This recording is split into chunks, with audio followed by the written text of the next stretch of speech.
Assalamualaikum warahmatullahi wabarakatuh.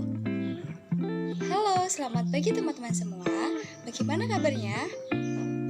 Alhamdulillah. Jika ibu bertanya bagaimana kabarnya, teman-teman bisa menjawab Alhamdulillah, luar biasa, Allahu Akbar. Oke, are you ready? Oke, ibu mulai ya. Bagaimana kabarnya? Alhamdulillah, luar biasa, Allahu Akbar. Sebelum memulai pembelajaran pada pagi hari ini, marilah kita buka dengan bacaan basmalah bersama. Bismillahirrohmanirrohim. Teman-teman, sepertinya teman-teman sudah siap untuk menerima pembelajaran pada pagi hari ini. Baik, sebelum itu ibu akan menanyakan materi sebelumnya yang telah kita pelajari. Kira-kira kemarin kita telah belajar tentang apa ya? Untuk materi yang telah kita pelajari pada minggu kemarin, kita sudah membahas tentang istihad. Apa itu istihad? Mari kita ulang kembali. Sebelum mengulang apa itu istihad, tentunya teman-teman sudah mereview kan materi untuk pada pagi hari ini. Nah, terkait dengan materi kemarin, dengan materi minggu kemarin, hari ini ibu tidak akan membahas lagi tentang materi istihad. Tetapi untuk materi pada pagi hari ini, kita akan membahas tentang jihad dalam Islam. Oke, teman-teman, ibu memiliki sebuah motivasi sangat bagus tentang materi pada pagi hari ini, yaitu jihad dalam Islam. Nah, teman-teman, menuntut ilmu itu kan adalah sebuah takwa. Kemudian, menyampaikan ilmu adalah ibadah. Mengulang-ulang ilmu adalah zikir, dan mencari ilmu adalah jihad. Nah, kira-kira apa sih yang dinamakan jihad itu? Oke, dalam Quran Surat At-Taubah ayat 38 dan 39 berbunyi, teman-teman bisa membuka Al-Qur'annya dan bisa menyimak ayat-ayat yang nanti ibu bacakan ya. Oke, Bismillahirrahmanirrahim. Ya ayyuhalladzina amanu malakum idza qila lakum unfiru fi sabilillah saqaltum ilal ardi araditum bil hayati dunya minal akhirah fama mata'ul hayatud dunya fil akhirati illa qalil. Artinya, hai orang-orang yang beriman, apakah sebabnya bila dikatakan kepadamu, berangkatlah untuk berperang pada jalan Allah, kamu merasa berat dan ingin tinggal di tempatmu? Apakah kamu puas dengan kehidupan di dunia sebagai ganti kehidupanmu di akhirat? Padahal kenikmatan hidup di dunia ini hanyalah sedikit. Ayat ini turun ketika pada masa Nabi Muhammad SAW mengajak untuk beristihad ke Tabuk, yaitu pada saat itu cuacanya sangat tidak mendukung untuk melakukan jihad. Sebelum itu, kita harus ketahui terlebih dahulu bagaimana KD dari pembelajaran pada pagi hari ini, yaitu tentang jihad dalam Islam. Yang pertama, menyadari pentingnya ketentuan ruh al-hijrah al-jihad dalam syariat Islam. Kemudian, menunjukkan sikap berani dalam mempertahankan kebenaran. Kemudian, memahami konsep jihad dalam Islam dan menyajikan contoh-contoh jihad yang baik menurut ketentuan Islam. Nah, tujuan pembelajaran pada pagi hari ini, siswa diharapkan mampu meyakini pentingnya ketentuan ruh al-jihad dalam syariat Islam. Kemudian, siswa mampu memiliki sikap berani dalam mempertahankan kebenaran.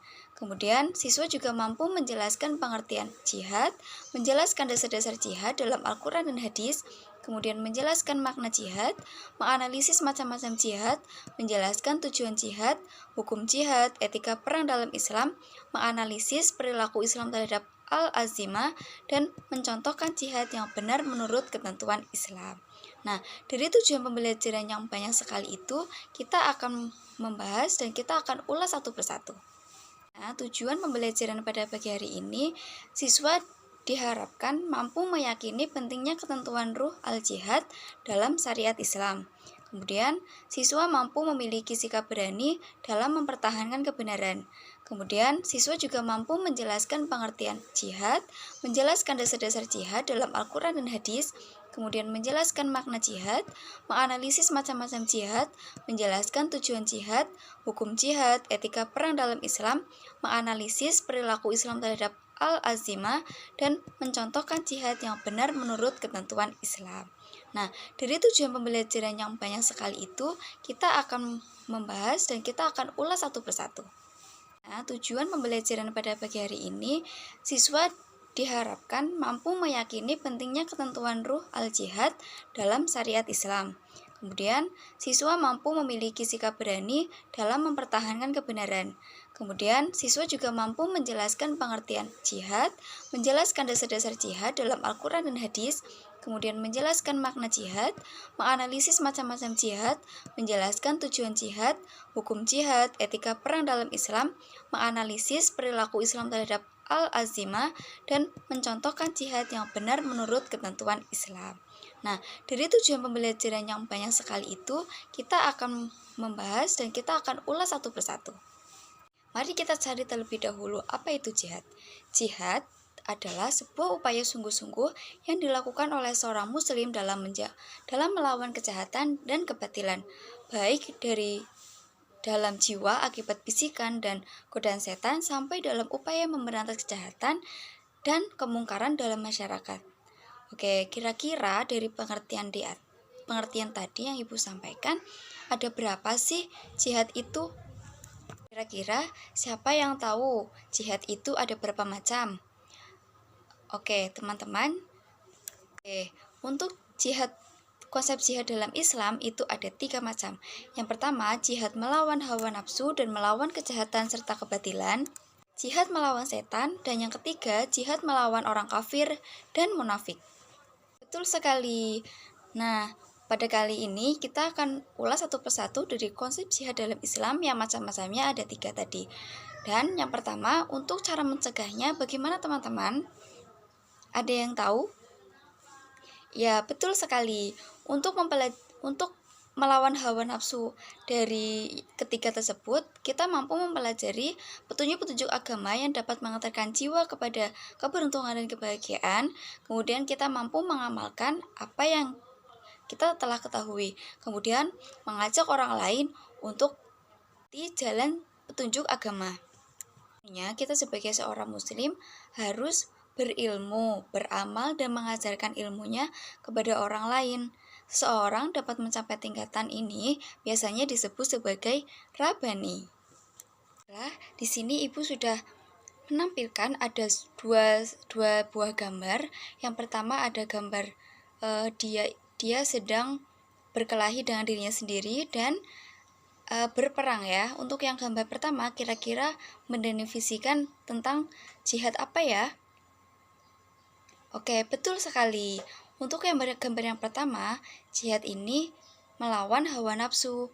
Nah, jihad melawan setan ini berupa upaya menolak segala bentuk keraguan yang menerpa keimanan seseorang dan menolak segala bentuk keinginan dan dorongan hawa nafsu, dan keduanya itu dapat dilakukan dengan berbekal pada keyakinan yang teguh dengan penuh kesabaran. Yang gambar kedua yaitu jihad melawan orang kafir dan munafik. Jihad melawan orang kafir dan munafik itu jihad melawan orang-orang kafir dan munafik adalah dengan upaya melalui pendekatan hati, lisan, dan harta jiwa. Kira jihad itu yang bersenjata memiliki hukumnya gimana ya? Sekali, para ulama menyebutkan bahwa jihad bersenjata menjadi fardhu ain, yang di dalamnya ada 3 kondisi. Yang pertama, apabila pasukan muslimin dan kafirin, itu orang-orang kafir, bertemu dan sudah saling berhadapan di medan perang, maka tidak boleh seseorang mundur ataupun berbalik. Dan apabila musuh menyerang negeri muslim yang aman dan mengepungnya, maka wajib bagi penduduk negeri untuk keluar memerangi musuh dalam rangka mempertahankan tanah air kecuali wanita dan anak-anak. Jadi, untuk yang wajib berperang itu tidak boleh wanita dan anak-anak. Kemudian, apabila imam meminta satu kaum untuk menentukan beberapa orang untuk berangkat perang, maka wajib berangkat. Dalilnya sudah terdapat pada Quran Surat At-Taubah ayat 38 dan 39. Nah, tadi kita sudah mengulas sedikit tentang apa itu jihad dan bagaimana macam-macamnya, apa saja sih. Nah, kita juga terlebih dahulu harus mengetahui apa itu tujuan dari jihad. Tujuan dari jihad itu ada 4. Yang pertama, mempertahankan hak-hak umat Islam. Kemudian yang kedua, memberantas segala macam fitnah. memberantas kemusyrikan, dan melindungi manusia dari segala bentuk kezaliman dan ketidakadilan. Dalam jihad juga ada pengertian dari azimah. Pengertian dari azimah itu berarti sebuah perjanjian atau jaminan dan keamanan.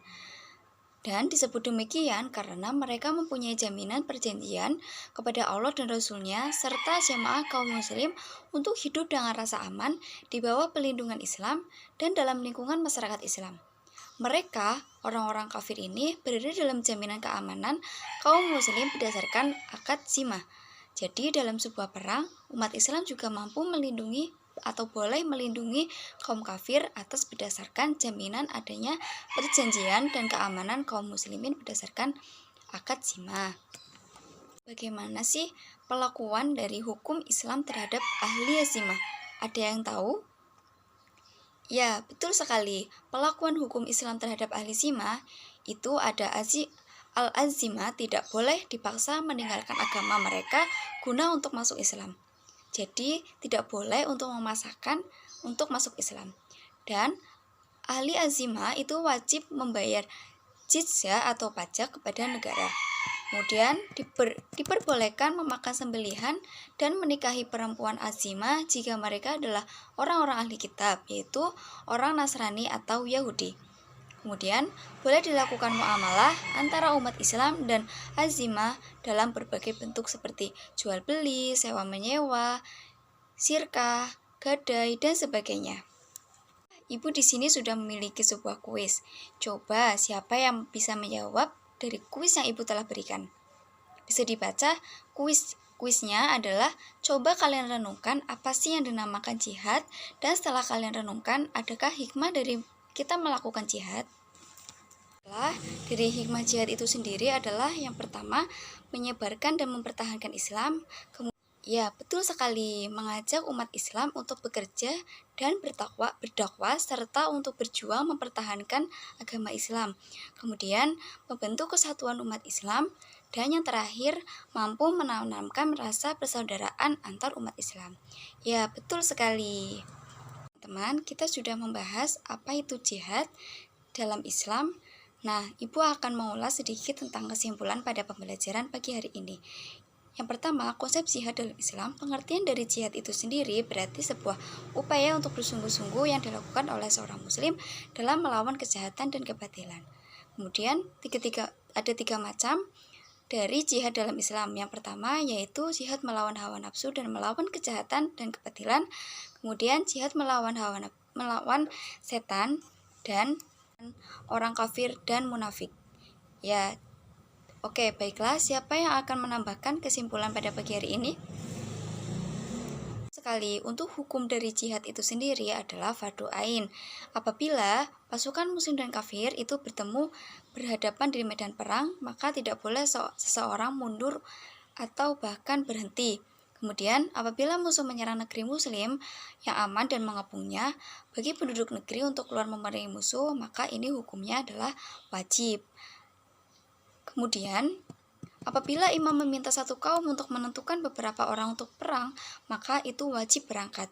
Dan etika dalam berperang itu tidak boleh, musuh itu tidak boleh dibunuh.